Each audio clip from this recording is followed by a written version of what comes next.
Okay, today's guest is Rita Gigante, an intuitive psychic medium, healer, and author. Her journey as a healer began in her youth, but it wasn't until 1995 when she began studying massage therapy. That's when her psychic abilities were strengthened through physical work on her clients. Inspired to learn more about the body-spirit connection, she earned a BS degree in science with a concentration in exercise physiology. Rita is also the daughter of organized crime figure, former Vincent Gigante, who was the boss of the Genovese crime family. As we spoke a little bit earlier, Rita,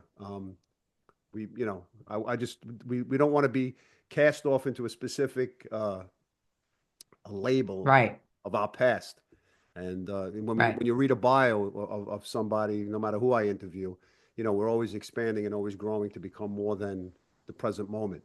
And so, as I look at Sure. you and I've seen a lot of your interviews, I'm very inspired by uh, having the past or the background and stepping out of that and becoming your own person or becoming the work you do now. So maybe you could just give the audience or just share a little bit about how you got to the place you're doing what you're doing right now, actually, with the healing work. Yes, this was a long journey, but well worth every step of the way, I should say. Um, I wouldn't go back and change anything. My parents were the perfect vehicles for me to come through to experience the trauma as a child in in the family life, being my dad being who he was, um, and also the fact that he had another family as well. So there was a lot of,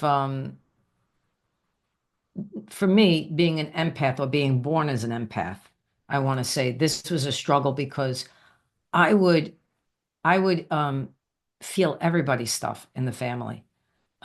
I couldn't tell the difference between mine and my mother's. I weaved in and out of energy seamlessly, but had no idea what that meant. And then having witnessed some uh, very traumatic things, especially one at the age of 5, witnessing my dad beating a man underneath my grandmother's dining room table, that kind of set everything in motion for me. That was a critical moment where I want to say my body shut down. I buried that incident until I started writing my book. And then um, after that happened, I thought as a child would think, if I'm bad, this could happen to me. So immediately I was plagued with anxiety and panic attacks. Um, I didn't I didn't go to school much when I was younger, but enough to pass. And I had gone through multiple sicknesses um, because I had no idea what was going on, and there was so much drama in the house. And when children don't know, they become afraid. They don't understand it. So, I mean, it went on and on. At the age of 10, I had OCD, and which became my dear friend because it really got me through feeling so out of control. It gave me some type of control in my life. I was blessed to have great people put in my childhood that actually helped me understand what a family, quote unquote, a family is or could be. Actually took the time to sit and talk with me to help me understand things. And looking back now, I've mentioned them in my book. They're wonderful, wonderful people that have helped me on my path. And then, as I got older, I was tired of being sick. It was one thing after another, usually upper respiratory, um, or pneumonia or something, and my stomach. Because I couldn't stomach what was going on Yeah. around me. And so these were the ways I was plagued. And um, so, not until, I'm going to be honest, not until my early 20s did I realize if I didn't kind of take the bull by the horns, because it's not that, listen, it's not that they didn't love me. It's not that they weren't good people. They didn't know what to do for me because they didn't understand what it meant to be an empath, and neither did I. Yeah. I had, once I was introduced to that, and I had a mentor that was mentoring on this journey, me on this journey, and understood spirit and understood healing work, and understanding that I was healing not just myself, but the whole lineage of the family, clearing out very old karmic debts that were in place. I realized that every time I cleared something out, I was bringing more light into my body, more light. The more light I had, the more I could help people Yeah. on their path. And so each time I learned a lesson and I got to the other side of that, I was able to then help more and more and more. And then, this was a gradual process for me. I'm still learning. I tell people all the time, I teach a lot, but I always say I am the student and the teacher. I'm not just a teacher. So, but Adam, it was worth every step of the way. Yeah, it's interesting because as I said to you earlier, just a second ago, we each have a story, and so through that story, Yeah, we're centered around our own world, not knowing what somebody else is experiencing. But in the process of exactly. that story, each person has the opportunity to evolve. And I watch a lot of your interviews. I've seen many of your interviews. I actually watch. I lived in Germany, and I had a connection to World War II and the Holocaust. And so Oh, wow. for me, understanding, like watching children of former, uh, SS Nazi soldiers, and seeing the guilt that Right. they felt, and I guess there's always a child who's placed in this position of resolving the family's issues, and I Yeah. and and I think Yeah. I guess Usually one comes in yeah, as they would call it the black sheep. I call it the white sheep because yep, there's light. What you're bringing in is light. You're breaking generational trauma. You're clearing all debts from past, present, future, and even, timelines. Like it just keeps going and going. Um, and it's the hope that you see when you move through the process, because you can't change anybody. That's the bottom line, but you can stand in the presence of the people that you love and even don't even know, like, as a person, but you can stand in their presence and they can feel that energy, they can feel that light, and they're drawn to it. They want to know, how do I get there you know yeah, So I love my work for that reason, and I love watching people transform themselves. It all comes from within. A lot of people, want to look on the outside for something to give them what they can only get on the inside. right. That's the only way to explain it. Because I was, when I was younger, looking for something on the outside, and I realized it's never coming. It's not coming. It's not meant to be that way, you know? But then you have people who go on this path who become victims of their circumstances as opposed to taking the hero's journey. I know a lot of people, Exactly. they do something and then they expect somebody to do something back equally for them. And because Right. they're too bound up in their ego and in pride, that they refuse to step over themselves in order to help somebody out. So I see this in the masculine, for example. I have a lot of friends Sure. who will share their information, share their sensitivities. And from my perspective, I Right. was going to ask you this question. You see a lot of people who are very masculine on the outside, but very soft on the inside, like Hmm. overcompensating for the lack of. Right. Did you experience that? Do you think that was what you were surrounded with in some aspects, or how did that play Oh, out? yeah. As there was a ton of masculine energy, and I thought the only way that you could have power when I was younger was to emulate that, right? Right, right. But I realized I saw the soft sides of my dad, even of my brothers. And I said, "Oh, okay, there's got to be a balance between the masculine and feminine. It's not just all masculine, you Right. know?" But watching it from a young child's point of view, you're like, "Oh, the women are nothing here. Like they don't get to, say a word and they just do what they're supposed to do and the men have all the power." So I was trying to emulate that, but I realized the power had to come from within. Like I needed to be empowered, not to have power over someone, Right. And that's what I was experiencing, power over me. And that's what I fought from day one. I want to have nothing to do with that. So that's why even growing up Catholic, I did, this whole fear and dictation of what should be, and it never felt right to me. Just never felt right. And so, did I believe in Mary and Jesus and the angels and all that? I believed in all of that. I just didn't believe in the rest, you know? Yeah. And that's something I struggled with a bit because we were very, very the family was very religious. So, yeah, that's Yeah. you have to you have to really go. I always say to people, your first three chakras are the most important to know you're grounded and you're centered in yourself. And the second one is your creativity to become who you're going to become and use that creativity.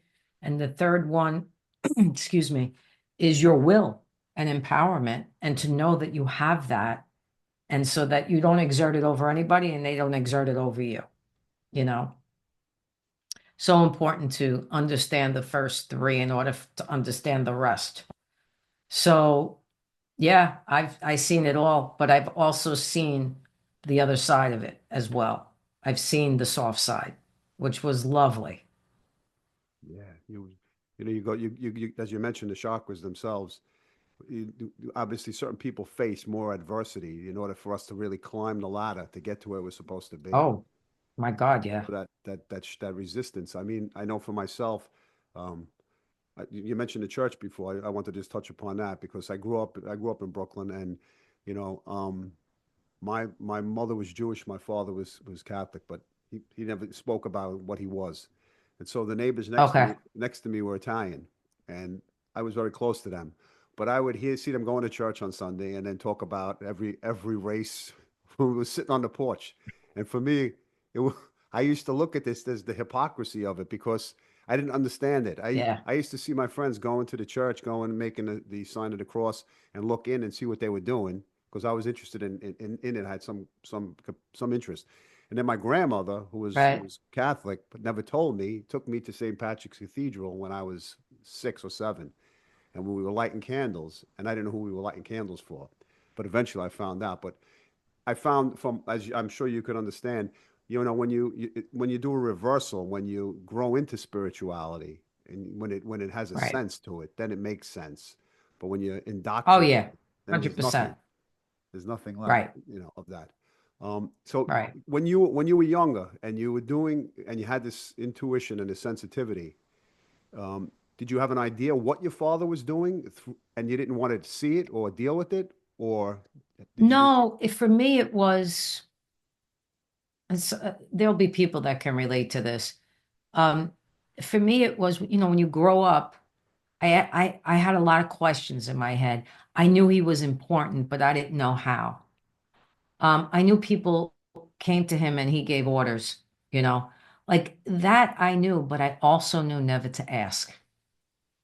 And growing up in my family, it was always keep your mouth shut, you know, you don't see anything, you don't hear anything, you don't speak anything, right? Like the monkeys. Yeah. So yeah, I asked my sister like when I was told, you know, if anybody asks you about daddy, he's sick. Well, what is he sick with? What has he got? And at the beginning, it was a heart condition, which it was. He had rheumatic fever when he was a baby. And so he had a heart condition, but it wasn't until later that there was the whole, act of being crazy and schizophrenic and all that. So, um, again, I didn't find out till I was 16.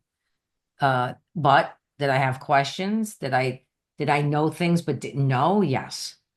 I just didn't, I knew enough not to ask directly. Was there Yeah. any? And it was scary because not knowing um scared the shit out of me because you overhear conversations, so you're like, well, what does that mean? And there's an urgency to things. Like I would feel an urgency if we were in the city and something was happening. And I didn't understand the urgency. Like, and I was just told it's okay, but I knew it wasn't okay. In my body, I knew. Yeah, My body told me everything. So grateful for that as well. But it was so uncomfortable, being in that and not knowing. And what it did was there were points in my life where it actually threw me into the dark night of the soul, yeah, where I had to go in deep and dig. And, that's when like everything is stripped from you. You don't even feel connected to spirit at that point. But those were the times where I had my deepest healings, and came out the other side and felt connected beyond belief. But yeah, these were just it was kind of like an unspoken thing, you just don't ask. yeah. I think I could feel the like I envision the panic attacks. I envision walking through the streets, and I just envision I know that Mm. lost feeling myself of dissociating from certain circumstances. And as I said earlier, Yeah, it doesn't have to be the extent or the level of someone else's, but in each story, a person reacts to something that's traumatic in a certain way. And 100%. was there a desire for you to, if you didn't go the route you did now, do the healing work? Mm. Did you see yourself? In other words, that your ego was like at a place where you could have said, "Oh, my father's this. I feel protected despite the negativity that may be associated with in your consciousness." But like, Oh yeah, there was definitely that feeling, like especially when I found out, I right? was That's like, yeah, oh shit, nobody could come near us. That was like, oh wow. But then there was the fear of the FBI coming, right, so there was another fear. And then I realized families don't come after families, so it's not like it is in Italy or right. was in Italy. I don't know how it is now, but in Italy they go after families. Here, you don't touch the family. So it wasn't there was no fear around that. But for me, um I knew at a very young age I was going to help people. I didn't know how. But I just knew that people would come to me for advice that I didn't even know why. And that started early, like in high school. And so I knew I was going to help people.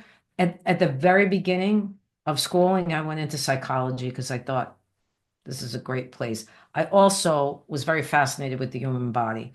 So I studied everything, hence the exercise physiology degree. What took me off the path of becoming a psychotherapist or um, psychiatrist or whatever was the spiritual path. So I was going down certain paths that I really enjoyed, and then spirit made me take a turn, and so then I was on a different path. So everything that was happening was they were pushing me towards the path that I needed to go. But initially, it was going to be like therapy, like standard therapy, that talk therapy, right? Um, now, now I do that anyway. Like when I do spiritual mentoring, Right. I'm doing that, right? It's just that I have a different perspective on how to bring certain things in. I may not know how to do cognitive behavioral therapy, but spirit's telling me what would be the best thing for them at that point. And if it's that, they tell me, go to talk therapy, tell them to go to talk therapy, right? So the other thing that fascinated me was hypnosis. Yeah. So I got trained in hypnosis because I saw how people uh, could be regressed, and then the subconscious mind was healing. So then the physical body was healing. I'm like, oh, okay. So I realized That subconscious mind was the key for people to heal. Because from the minute you're conceived to the age of 7, that subconscious mind is recording everything, Right. positive, negative, all of it. So if you've had a lot of trauma between 0 and 7, it's going to be traumatic to get through it as you get older. Yeah, but people like yourself and my understanding from interviewing people and doing a little bit of the healing work, we choose the path, we choose the life we're living in to learn a certain lesson. Yeah. So what was your specific? Have you thought about what your lesson is or what you're here to do? I know you're healing. Oh, I know. I knew I came to heal the lineage. I knew I came to um, elevate my own consciousness to a higher level. I walked in here as a healer and a teacher. Right, Those are my when I was born, like right. in the contract before I got here. Those were definitely the two biggest things that I came to do. So, and I have a passion for teaching. Um, so yeah, I know that I was here to clear the karma, all the ancestral trauma, and myself, and then just be the, I want to say, just be the beacon of light for the family so that if they want the opportunity to change, they see it, Yeah, and hopefully they take it. But I had to learn the hard way that I can't do it for them because I'm a giver and I want to help and but and I want to tell everybody out there, you can't do it for anybody. They have to do the work. You can only guide them. You could plant the seed, you could, like bringing the horse to the water, but they got to do the work. yeah. Otherwise, you're interfering with their own karma. I mean, certain people have their own lessons Well, to learn. yeah, because 100%. Like, who am I to take their lesson, Yeah, exactly. right? Yep. Yes. So I didn't see it that way. Yeah. I mean, I had good intentions, but when Spirit said to me, you can't take their lesson from them, I was like, there it is. Okay, now I get it. Now I get it. What was the first interaction where you had that thought? Because I know for myself, with my parents, I wanted to say something to them. I did say something to them, but they didn't listen. What was the first? Yeah. You remember the first moment you had such a passion? Oh, my mother. Okay. Definitely my mother. Because and this was when I was young, but she forgave everything, everything all the time. She was just that kind of lovely spirit. Um, and I would look at her and I'd say, like, what are you doing? Like, why are you ironing his shit and making the food and whatever she was doing, after having like an incident, like, that she caught him in something or whatever, or he lied and I would get so frustrated with her and I would bring her proof of shit because she always used to say to me, if I only had the proof. And I brought it to her. Right, right, And right. she still. And I said, dear God, what am I supposed to do with this? Like, I don't understand why she can't see it. It's not that she didn't see it. She didn't want to do it. And I remember Spirit saying to me, this is her lesson, not yours. Yeah. Step away from it. I know you love her. I know you mean well, but step away from it because you're taking her lesson from her, or you're trying to. And You, it clicked right then and there. wow. I was like, yeah, I can't do that. It's not for me to do. I find it fun. I don't find it funny, but I find it interesting that when we resist certain traits of our parents and we're Mm, bringing light to their traits that we don't like. But the more we mm, distance ourselves from those things we don't like, the more we see those qualities in ourselves in some way. 100%. Was there anything that Yep. could you maybe touch upon that for yourself, if you want to get personal, how you feel? Oh, yeah. I mean, there are certain people that I did that with in the life where I would just let them come back and come back and come back like my mother did. And then finally was like, yeah, I'm done. I can't do this. I'm done with Right, this. right. You know, um, the feeling of having to be or perfection. making sure everything is done. And I can only do it. I could only do it because it can't get done right if I don't do it. That was my dad. My dad had to have control of everything, Right. So um they're great. I'm going to tell everybody that'll listen to this, they are the greatest teachers, the parents. They Yeah. really are, because you're learning so much if you choose to, from each of them. But the idea is not just to look at it and go, oh, that's that. Yes, have the awareness, but then take it that step further so that you can heal it. And also embrace the pieces of them instead of running from those pieces. We all have Yeah. shadow sides of us that we don't really like, right? And we have to work on. So, um, yeah, and judgment was big in my house. Italian Catholic, just like you were saying. They go to church and then they talk about everybody, right? Yeah. Yeah. At a Yeah. young age, it would piss me the fuck off. I mean, I was like, how dare you like talk about people like, and then if I would catch myself sometimes doing it, and then I stop myself right there and I go, oh, and then I'd have to shift my perspective, you know. So yeah, of course, Yeah. those are the lessons. They're beautiful. What was there a specific trait that you felt you inherited from your father that you liked, disliked? Oh, he was tenacious and I have that quality. Like he was very tenacious. So he was very warm-hearted. Him and my mother both very warm-hearted. They helped others, whatever. There was nobody in that neighborhood that went without, if he knew that they were struggling. So he had a big heart. They both did. But the one quality he had that there's another thing that people tell me that I guess I didn't recognize till someone said it to me. And I'd watch my dad all the time sit and watch the room and listen and survey and know exactly, like calculating in his head. And I realize I do the same thing when I'm in a group of people. Like I sit and I calculate everything and I, Yeah. Yeah. get the sense. And so he had you know, a strong sense of people and, if they were to him, if they were a good person or not. He could size you up in 10 seconds, you know. Um, So yeah, I'd have to say the number one thing is his giving nature and his tenacity.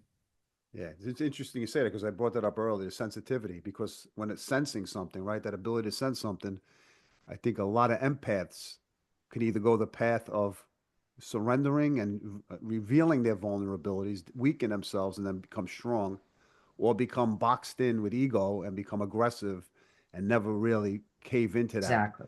And I think people get sick, Yeah. heart conditions, other ailments, Oh my God. So keeping it. exactly. How did your mother maintain? I don't know your mother's health or how it was. How did she maintain without speaking up?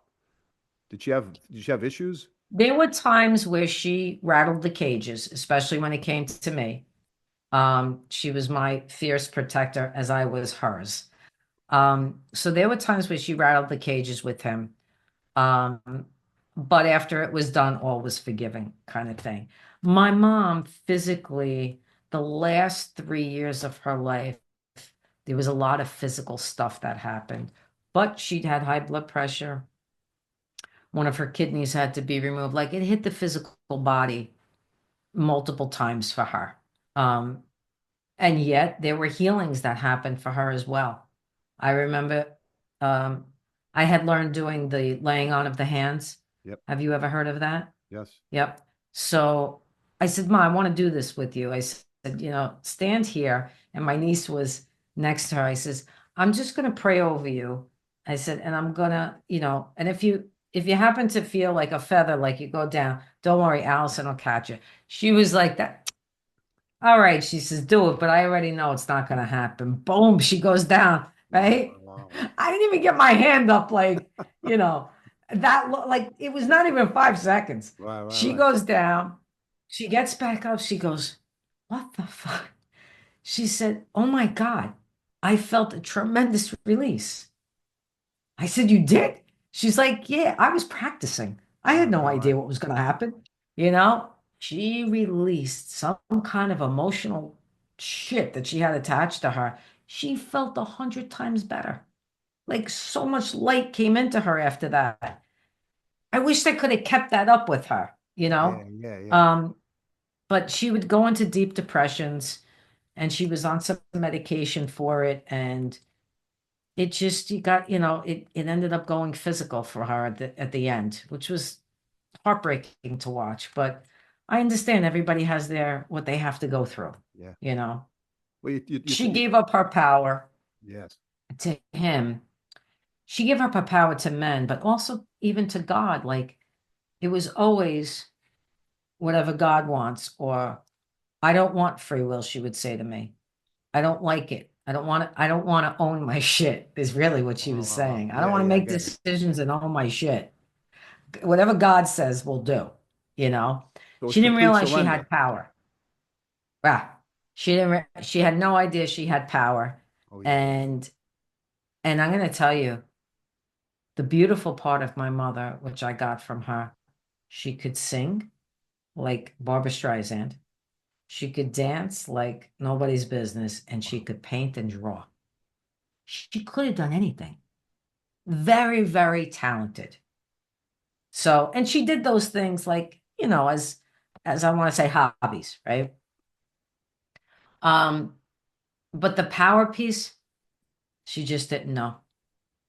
Now, I wish you could see her the way I see her in spirit. Forget about it. Now she's all empowered. It's so beautiful that when she got there, because he died 10 years before her, and then when she got to spirit, I remember her coming through in a reading saying, oh, yeah, I made him wait. He had to wait for me this time. Wow. It's like she got to spirit and he wanted to come immediately see her. And she was like, nope, I'll let you know. I was like, Did she yeah, have you go, sisters? Ma. Did she have sisters? Oh yeah, um she had sisters and one brother. Oh, okay. I No, think I there get was seven. inside also. I see her sitting at a table, around a table with her sisters. Yeah. And Oh my God, they was so close. Such a great family. Without them, they were the laughs. They were the party goers. They would come to our house in the summer and spend weeks with us. yeah. And that's all it was a big friggin' party, you know?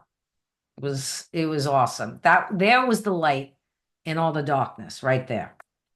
How did your siblings, not that you could speak for them, but viewing them, how did they Yeah. what how did they go along? Did they go along with this or did they understand your Oh yeah, feelings? no, listen, they were entrenched in it because don't forget, so my brother above me is 10 years older, then 12, then 14, then 15 years.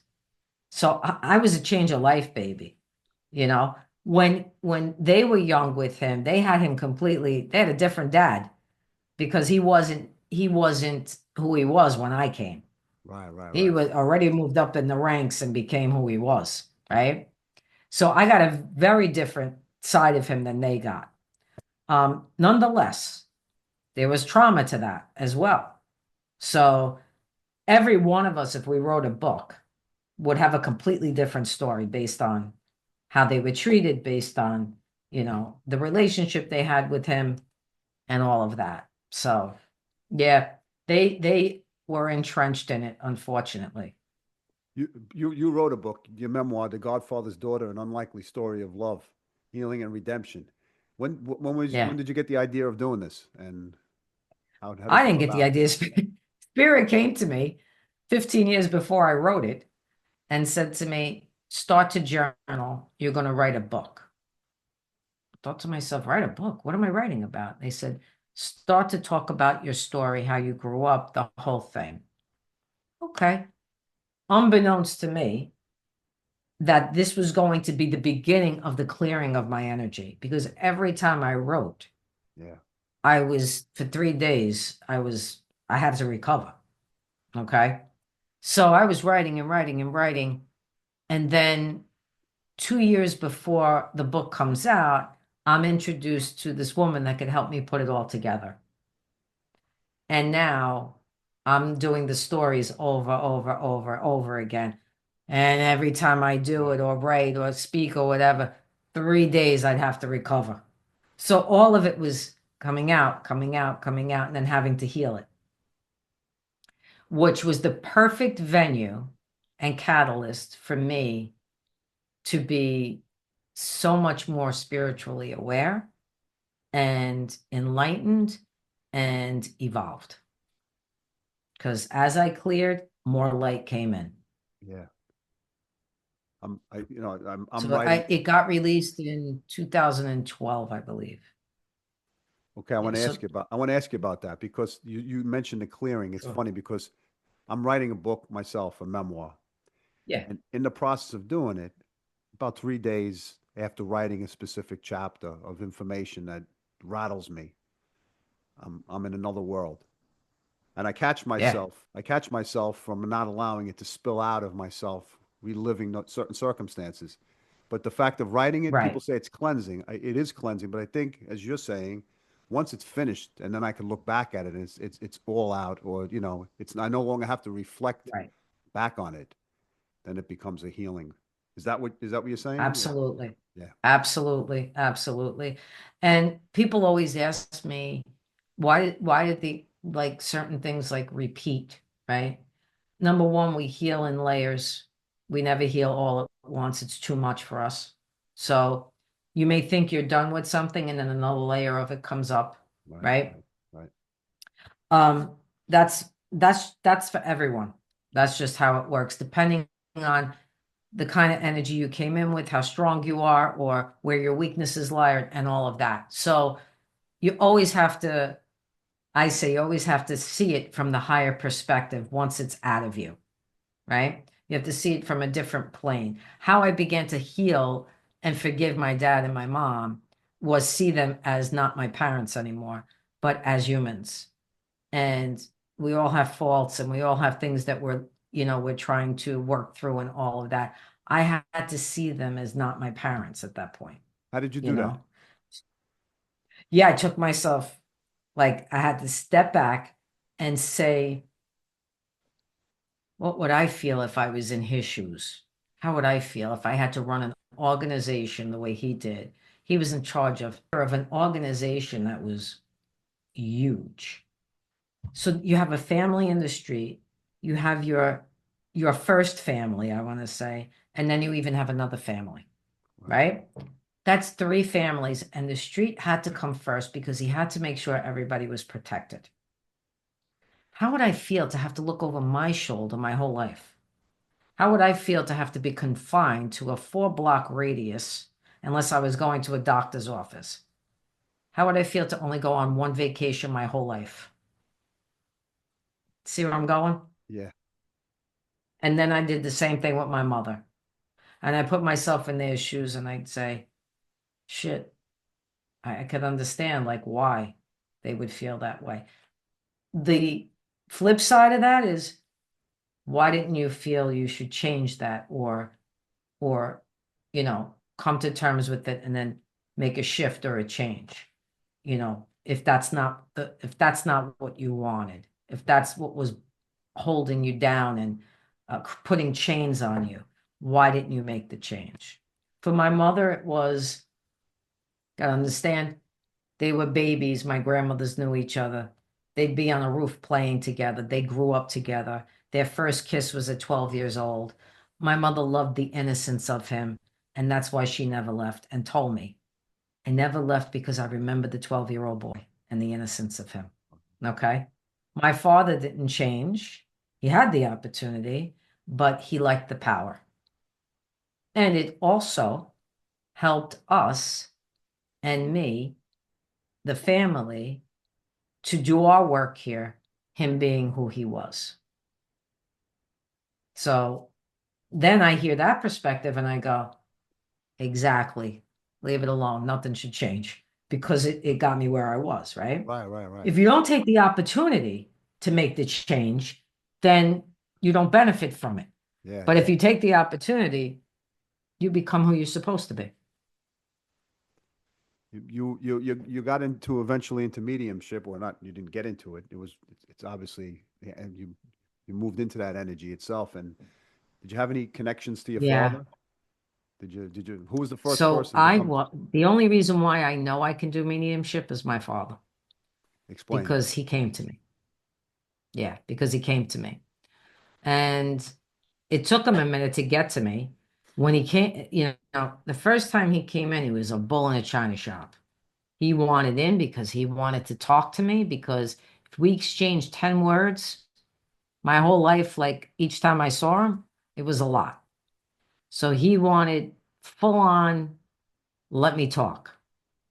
And he would, if I didn't pay attention to to him, like to what he was trying to bring me, he would wake people up in the middle of the night, like my friends that do this, and give them messages to give me.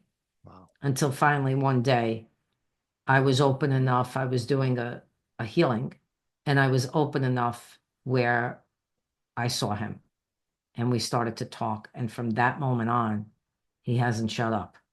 What was the I messages can't get like? rid of him. What were the messages initially like? Initially, it was, you were right. Forgive me. I understand now who you are. I want to help. Help me to clear my karmic debt, he'd say to me. I want to be of service.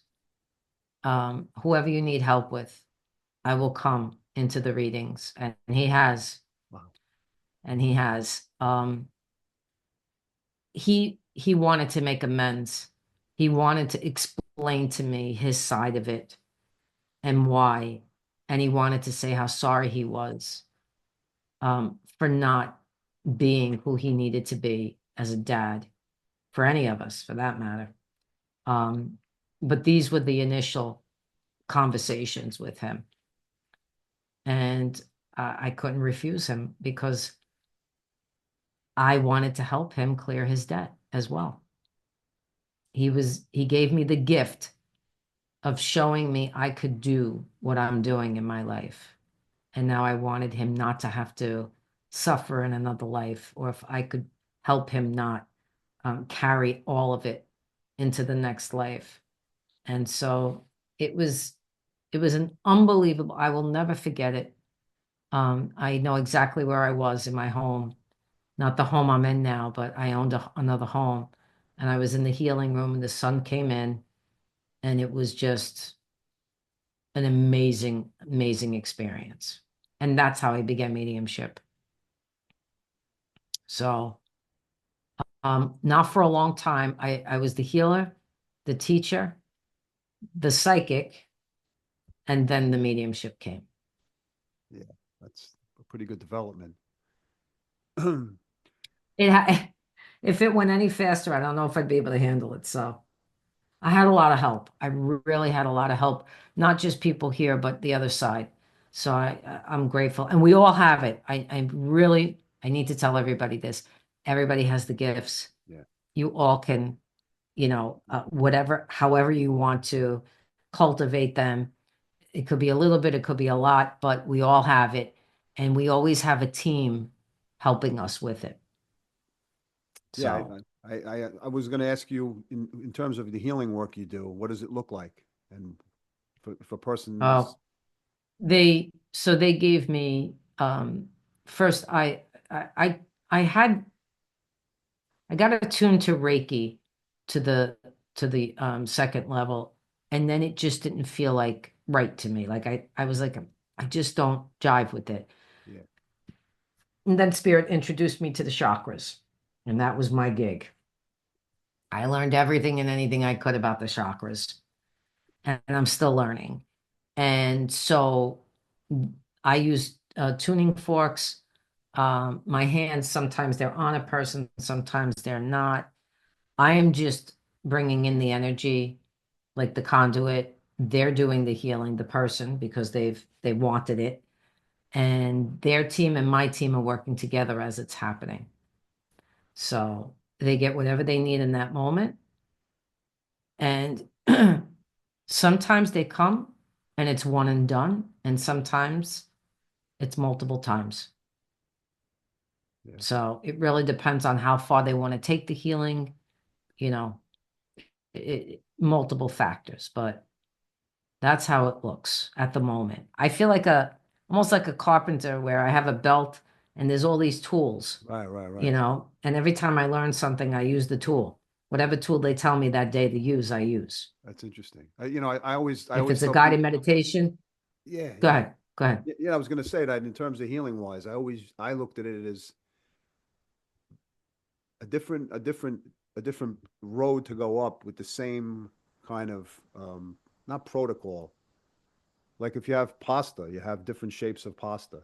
And if you, whatever Right. resonates with how you handle that specific energy or whatever resonates, but it's, you know, like I do Akashic record reading. So if I do an Akashic record reading, there's also moments where I don't have to open up the Akashic records and the insight comes to me right away, or that imagery is there. Absolutely. So it depends on your development, I think. And once you raise your level of consciousness and your frequency, you're in tune to Yep. all of that. And I know, Yes. yeah. So you understand that. But one point Oh, it's limitless. It's yeah, limitless. yeah. Yeah. One point you brought up that Go many ahead. people who are interested in the subject of your father's story, but more so listening to your story, is how our experiences impact our energetic body and how Mm. they manifest themselves into some form of disease if it's not released. Maybe you could touch just a little Yeah. bit upon that. Yeah. We have the physical, we have the mental, emotional, spiritual, causal bodies, right? Things just don't become physical. It takes trauma and years of not releasing that trauma for it to become physical. So, um, spirit at one point says to me, "We're going to have you work um, as an energy worker, but when you're doing the healing, we want you to go into the other bodies because something is going to go physical if we don't clear this." So they'll take me to the emotional body. Now, they'll, whatever scenario comes in, whatever they need me to say to the person, somehow that gets cleared with spirit's help, and then it doesn't go physical. And we tell them, listen, this is this did not go physical. We were able to clear this, but if you don't take now the time to work on this, Right. it can go physical. Okay. So it has to come through all those bodies before it becomes physical. Grief, if you don't release grief, it's going to either hit the heart, the breast, or the lungs, Right. right? Fear, if it's fear, it'll affect the kidneys. If it's anger, frustration, and rage, it's liver and gallbladder. Every one of your organs can be linked to an emotion. Yeah. And so, however you process the trauma, and if you haven't, that's what I tell people. That's what we're in need of now. We can only go so far, even with talk therapy, because if that person doesn't know how to bring that person through the trauma, then there's only like after a while, after a while in talk therapy, I put myself in therapy at 19. After a while, I was like, I need something more. Like Yeah. Yeah. this Yeah. is great, and I'm done with this piece, but now I need something else. Yeah. And I started to have healings done. I started to move energetically and spiritually and evolve so much faster once that happened. And talk therapy is very important, Yep. very, because sometimes just getting it out, like getting it off your shoulders, is going to help. But I'm talking about really releasing shit that is buried in the body. Yeah. Well, as you said, Most people are, yeah, yeah, you, and most people feel it. They know it. yeah, Who's yeah. got neck pain? Who's got lower Right, back right, pain? right. Who's got whatever they got, right? Yeah. Yep. There's a great book. I don't know if you know of it, Adam. It's called The Mind Body Prescription No, I don't. I have a lot of books, by but I don't know Dr. about. John Sarno. Okay. Fantastic book. I read the book and I was releasing, like, I don't have any more back pain. Whatever, I read the book and I just reading the book released the back pain. So there's so many I know. avenues, Yeah, yeah. that you can take to help I someone. do shamanic work. And they'll be, Yeah, Oh, I was going to I say through love it. shamanic work. So I know the releasing of, even with an egg, that removes from the body Right? the pores that take away the energy from the body itself. People feel relieved, and sometimes the egg cracks from the energy itself. Mm-hmm. So yeah, Yep. You've done soul retrievals, I'm sure. You've done, I've done right, with the soul shamanic. retrievals. Well, I've done a past life. I actually met people in this life who remember me from another life. Oh my God, that's awesome. Two people. I was born in Brooklyn. I married somebody from Germany. I went to Germany in 1987. I got married there. When I got back, I became a phys ed teacher in Brooklyn. And then, as the years Right? were progressing, I saw the vents in the building, and I would look at the vents and get a panic attack from looking at the vent where the heat was coming out in the ceiling. There was a Okay. string attached to it, so it would move. So I knew there was air coming out, along with Right. having slight asthma from my own emotional pain growing up. And that together in combination, I'd have asthma attacks in the gym, Wow. panic attacks. And so one of the women at work said, "Why don't you try my friend?" And this was a point where I knew about a little acupuncture and acupressure. She said, "Why don't you go to my friend, this Right. guy in Bay Ridge who's a healer?" I go, "What is he going to do?" I wasn't connected yet to that. He said, "Call him up." I call him on the phone. He says, it was a Russian guy. He says, "What can I do for you?" I said, "I'd like to come, make an appointment. 3:30 tomorrow." I said, 3:30 tomorrow. I said, "I can't. I teach till 3:15." I go there 3:30. He sits down. He sits opposite me. He looks right through me and sees my whole life, everything. I Mm. felt so vulnerable and exposed. I didn't know how to handle it. So my whole Right. complete aura. He's looking over me, telling me, "Why did you do this at 7? Why did you do this at 9?" I go, "Holy cow!" I was pinned to the wall. Wow. But it was addictive because I wanted the truth and I wanted to solve my issues. But in that process, he said to me, Right. "You were in Germany, a soldier in World War II." So I left it at that. And I said I was in Germany. I spoke German fluent in 5 years, in 5 months when I was there, and everything felt like home. Mm. Make a long story short, I do an Akashic record reading. A woman gives me a reading and says, You were one of the doctors in Auschwitz." And so Wow. I I said, well, it rang true. Everything rang true. Then I did an Akashic record reading for a woman or an interview. No, I did a healing for a woman and I did distance Reiki. And after the session, she says, "I have to tell you something." I said, "What's the matter?" She says, "I know you." I said, "What do you know me from?" She says, "I know you from Auschwitz." I said, Wow. She said, "You were one of the doctors there." And I felt the guilt and the gloom of everything come over me like I was Ah, exposed. So yeah. and then it happened again where somebody contacted me and said, "I saw your interview and I know you." I said, "Where?" And then she said the same thing. And then I did remote viewing and Wow. Look saw at my that. boots, my jacket. So yeah, getting back, I don't want to make this about me, but yeah, we're talking about a subject No, no. I love hearing other people's stories. It's of awesome. of who we are and what we represent. And so it all was true. I spoke German fluently within 5 months. I felt at home. Here I have this background Wow. in Brooklyn, knowing where my family came from and happened to my mother's side. And my Right. grandmother was a Russian from Russia. My biological grandfather was a Russian soldier killed in World War II. I did a documentary film about him, found his family in Russia. And here I am not wondering why I have this deep interest in Germany. Yeah. Anyway, it resolved Look at itself. you. My asthma got better as you were speaking, releasing the energy. The thought pattern came out Right. and it was externalized, and I saw it for what it was rather than internalizing it. Right. Yeah. That's great, huh? Yeah. I was gonna ask you if your father was sitting opposite you now in the real life, not in the afterlife, because in the afterlife, I guess it's Yeah. what would you tell him now if he's in front of you, knowing his physical body's there, not just his ethereal, spiritual body? Well, is he evolved or is he still have the ego? Well, right now where you're at. Oh, you Oh, mean, oh, but I'm it would saying, take him. uh, Okay, I guess it would take him yeah, to be able, without ego, to speak to him where he's at now. Okay. right, So if he's in the ego right. now, you would probably wouldn't get anywhere. Or would No, you? probably not. He at the end of his life, when I wrote the forgiveness letter to him, I felt his energy shift when he was in Missouri. Okay. So I knew the healing process began between us. Um, and I remember him, he called my mom after he read the letter and he said to her, please tell her, he didn't know I was not living at home. He never knew that.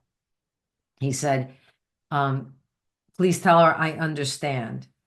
And I'm so happy, like that she, I could feel that. Like I could feel it from where he was in Missouri.